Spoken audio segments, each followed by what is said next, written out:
भाॼाई मूं तोखे चयो हुयो न त हिन घर जी बर्बादी जो नालो हाकिमज़ादी आहे, पर तो इन तरफ़ कन ई कोन ॾिनो जेको अॼु तूं पंहिंजी अखियुनि सां ॾिसी थी पई। हाणे हिन घर में हुकुम हाकिमज़ादी जा हलंदा।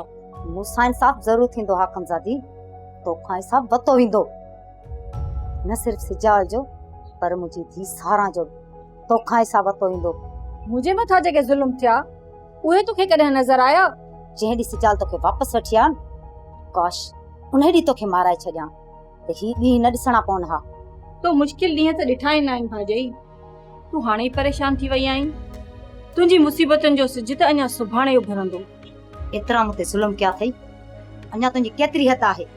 तुंहिंजे ज़िंदगी जे आख़िरी पसान ताईं भाॼाई तोखे हिकु मिंट बि सुकून सां वेहण मां कोन ॾींदसि।